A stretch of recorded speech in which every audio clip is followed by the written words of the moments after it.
Google Tag Manager's interface was just updated and new features were added. So let's take a look. Also, more updates are coming to Google Tag Manager soon. So if you don't want to miss them, then subscribe to this channel and enable notifications. So the first noticeable change in the interface is the overview.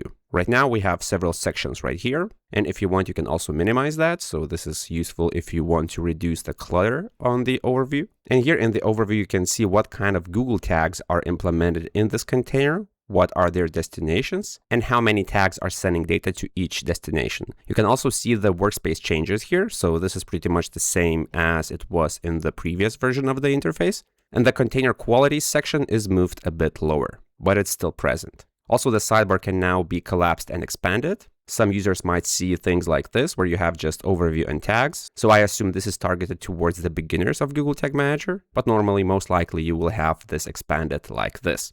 The overview of the server-side container has also changed to adopt the same visual structure. However, since there is no such thing as a Google tag in server-side Google Tag Manager container, you don't see that chart as we have in the web container. But this makes total sense. Now, if you expand this section right here, you will see several options. By the way, if you create a new Google Tag Manager container, your first step and first block right here will be asking you to install Google Tag Manager first. And once you do that, then you will see these three sections. This one will open a tag creation wizard.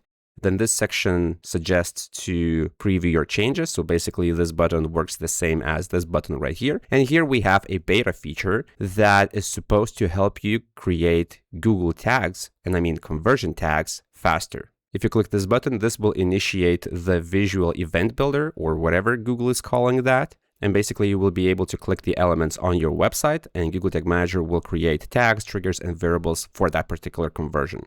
Let's take a look at how this feature works. So click Start Guided Setup in the Measure Purchases in Google Ads section. And then here you will be asked to enter the conversion ID, conversion label, and where that purchase happens. Keep in mind that this wizard is for the purchase conversion, not just any conversion. So to get this information, we will need to go to Google Ads, and then I will go to Goals, Conversions, Summary, and then I'm looking for the purchase. I will expand it, and this is my test account, so I have a bunch of test purchase conversions. Let's say that I will select this one. Then I will scroll down and click Manage in the conversion settings. And here I will switch to use Google Tag Manager, and here is conversion ID and conversion label. So first I will copy this, paste it right here, then the same for the conversion label. And here you should enter the website where you're planning to track this conversion. For example, this one right here, this is my Sandbox website, and click Get Started. For this feature to work, you will need to have a Tag Assistant Chrome extension installed in your browser. So let's click Add to Chrome, Add Extension, and your website will be opened with the Tag Assistant on the sidebar. If this does not appear to you, then I suggest closing the entire browser window, or actually if you have multiple windows, then close all of them, start Chrome again, and then initiate the event builder right here, and eventually that should start working for you. This part is still sometimes buggy. Sometimes the event builder does not load for you. In that case, as I've said, try closing all your Chrome windows and start again. So this is my Sandbox website, and this is the Tag Assistant sidebar. I will click Get Started, and now it tells me to place an order, or in other words, go to the order confirmation page, where you could see various elements representing order values, like order ID, transaction total, and so on. So I already have a fake order confirmation page, so I will just search for it. This is the page. And let's imagine that I have just made a purchase, and this is the summary. So I have order ID, I have order total, I also have user email. So this information is available, and this builder will help me create automatically variables that will pick certain information needed for the conversion. So once you land on the order confirmation page, click I'm done. and then it will find my Google Tag Manager container. Now, what's weird, and again, I think that this is because of the beta status of this feature, but it tells me that I already have purchase conversion tracking, even though actually I don't. So I think Google will fix this eventually. But once I have placed my test order and I see this information, then I can click confirm. And now I have to map certain information. For example, when do I want this particular tag that we will create, and I mean conversion tag, to fire? The builder suggests that I could fire the tag if the URL contains thank you, but this is too generic. For example, maybe I also have other non-purchase related pages that contain thank you. So maybe I will copy this entire part right here, maybe even with slashes. So I will paste it like that. And then I have to select an element on a page which represents transaction ID. So first I click here, and then I hover my mouse on that particular order ID. Then I click select. Now conversion value, I click here, then I click here, and sometimes that particular pop-up appears above, so you might need to scroll up, and I click select, then currency code. So I click here and select the currency of the website. Then done. And if you have that information, you can also select an email address. So I will click this, then hover my mouse on the email and make sure that only that email is highlighted, not the entire row. And then select. Click confirm, and now click publish in Tag Manager. So what will happen is that a bunch of variables, tags, and triggers will be created in this workspace.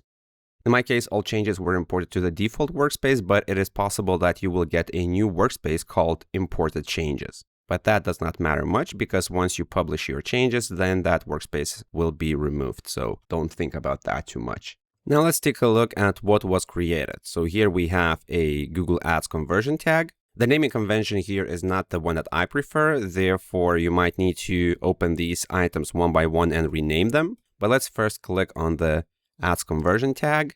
And here you will see that the tag was created with this conversion ID, this conversion label, and then there are several variables that represent conversion value, transaction ID, and so on. There's also a user data parameter that is using this variable where the email address is stored. Now let's go to currency. So currency is just a constant variable with this value. Then we have email. So what you will notice is that a bunch of variables here are actually of DOM variable type. So if I click here, I will see that the builder is using CSS selectors. This is a more advanced topic, but basically CSS selectors allow you to write certain patterns that let you select elements on a page. For example, if an email address on your thank you page is a separate element with a fairly distinct class or ID, then that will be used in the element selector. So this is convenient, but also it is risky because if you have no idea what CSS selectors are, and if you don't know how to make them more optimal, more accurate, then there's a higher risk that at some point in the future, this setup will break. So ideally, if we're talking about the best possible setup, I would say that it would be better if you tracked conversions with things like data layer. But for those who don't know what that is, and they just need a quick solution, even though there are some risks, then this builder is good enough for them.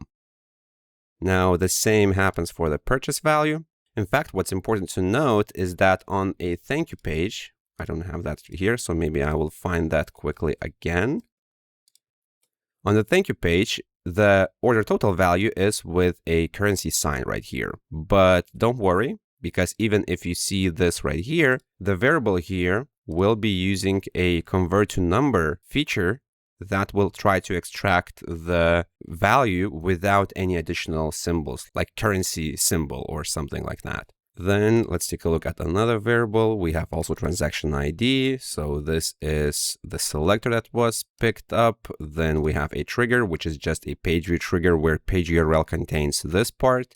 And then there's user provided data that includes the user email variable that is also created in this particular situation. So this seems fine, but the next step, of course, should be to verify that this is working. So I can go to preview mode. I click the preview button, and then here I will go directly to the order confirmation page. You will need to enter some other URL of your website, and then I click connect. So this is the order confirmation page. And now if I go to the preview mode, and since the trigger is page view trigger, I have to check container loaded event right here. And this is the tag. It succeeded. I can click it. I can switch to values and I see what was sent. So I see the transaction ID, conversion ID. If I click show more, I will see some additional information. Also, I see the conversion value. And even though the element on my website contains the $sign, that $sign is not right here, because when you're sending conversions to Google Ads, you should not send the currency symbol anywhere right here. You just need to send the number as the conversion value. So this is correct as well. Once you check that everything is working fine, your next step and the final step would be to submit these changes. Now, what you need to keep in mind is that this event builder, at least right now, it is built only for Google Ads conversion tags and only for purchases. Will Google support more tools or more vendors or make this more universal in the future? I don't know. I hope so, but time will show. But nevertheless, if you are a beginner in Google Tag Manager and you need to track purchases with Google Ads, this feature is worth checking out. Although, again, I want to emphasize this, that it is kind of risky, especially if your website design changes often, or maybe developers are tweaking some things here and there. Because if you're using CSS selectors, then it means there's a higher risk that at some point, maybe element ID will change or class or something like that. And if that happens, then the setup that was built right here can break. So in the long run, I would recommend still learning properly how to work with Google Tag Manager, how to work with data layer, how CSS selectors work, because then your setups will be less likely to break.